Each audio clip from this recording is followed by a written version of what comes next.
Hi, and welcome back to Beans and Bezels. A few months ago, my Instagram page finally crossed 10K followers, and a friend of mine congratulated me on the achievement. I joked that with 10,000 followers, I should expect to hear from Rolex or Patek Philippe about reviewing some of their watches. Not long after, I received a message from a brand that is arguably more recognizable, more well-loved, and more important to the watch world than either of those. Timex reached out and asked if they could send me one of their recently released Q Timex 1982 Ana-Digi watches. That was it. Nothing requested in return, not even an Instagram post or a review. Of course I said yes, I'd be an idiot not to. Timex has been such a key part of my watch journey, and I know many others who feel the same way.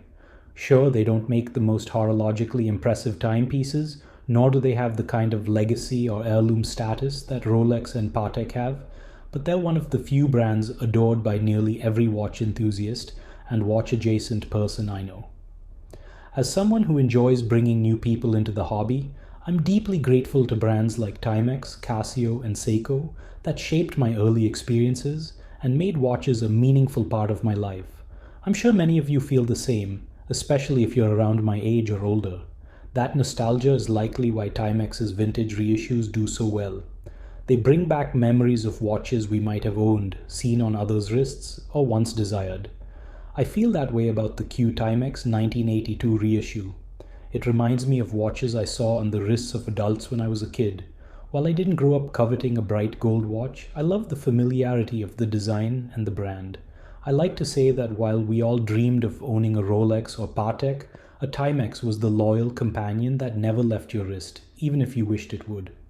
This watch retails for $189 USD and comes with a gold-colored mesh-style bracelet. It's a faithful recreation of the Ana-Digi watches from the 80s and early 90s. You can still find some originals on eBay for reasonable prices, but this reissue makes a strong case for skipping the hassle of vintage repairs and buying new instead. Let's check it out. I measured the case to be 32.15 millimeters across its width, excluding the pushers and crown, 40.5 millimeters across the length of the case, and 8.7 millimeters in overall thickness. The case and bracelet are both made entirely of stainless steel and have a gold-colored plating to deliver full 80s vibes. The case and bracelet together weigh about 88 grams, which gives it a nicely substantial feel on the wrist. The case design is nearly identical to the original watches from Timex, with a very rectilinear design style, somewhat reminiscent of old television sets from the 70s.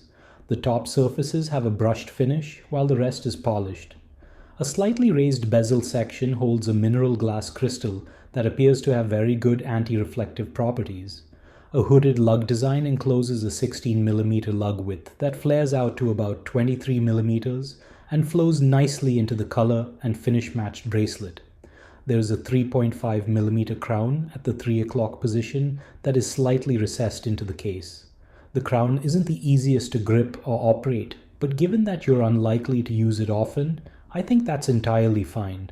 There is a pusher button above the crown that lets you switch between digital modes, along with a pair of pushers on the left side to interact with these modes and operate the chronograph.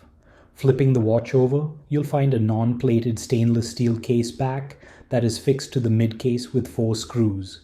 The watch is rated for up to 30 meters of water resistance.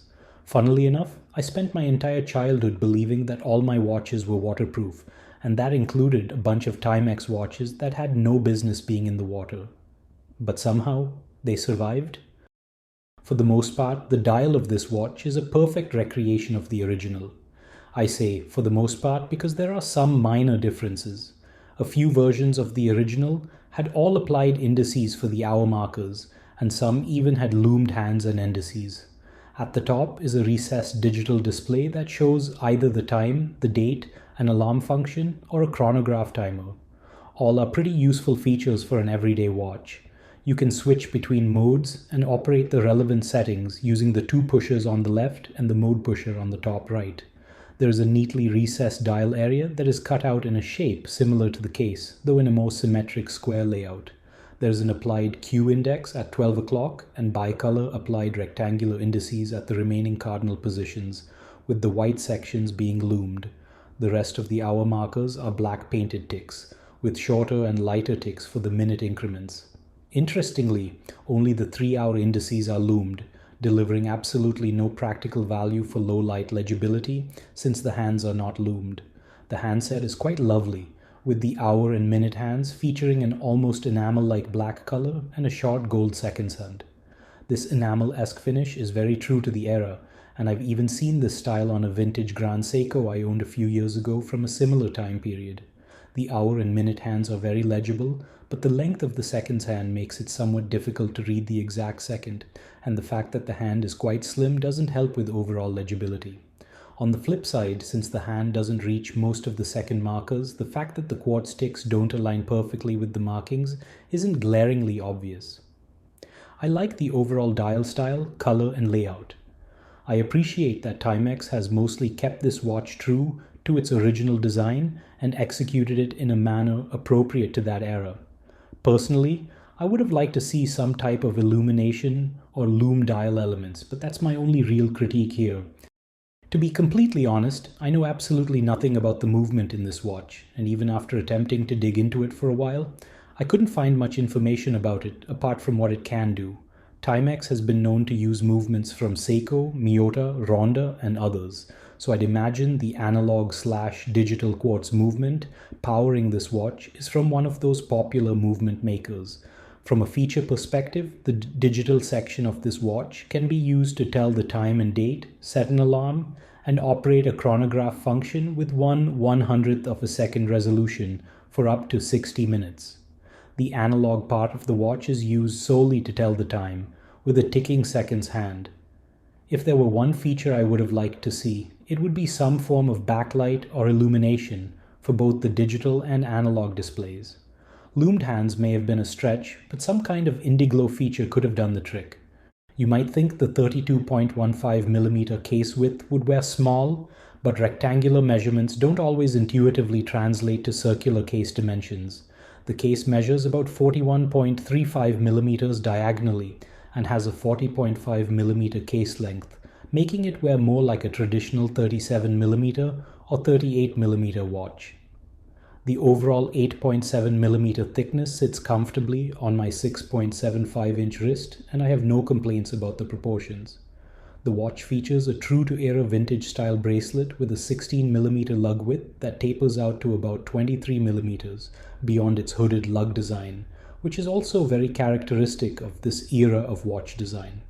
These bracelets are typically notorious for pinching hair, but this one isn't as bad as some of the watches I've owned in the past.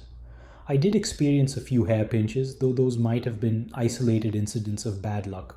The reality of this hobby is that I'm sure a lot of people will take issue with the fact that this watch costs $189 and doesn't feature a sapphire crystal. Others might suggest mechanical automatic watch alternatives from their favorite Chinese homage brands, and some might dismiss this watch altogether simply because it is a relatively inexpensive Timex. But I think all of those perspectives fail to appreciate what this watch and this brand represent. Personally, I'm a huge fan of everything Timex has been doing over the last 5 years. I think their design leadership under Giorgio Galli has been nothing short of exemplary.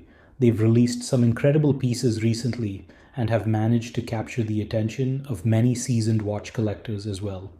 This particular watch is just one of many excellent reissues from the brand, and I'm glad to see them continuing to create these nostalgic pieces. The last one I purchased was the Timex Ironman x Huckberry collaboration, which revived a watch I wore for years as a child.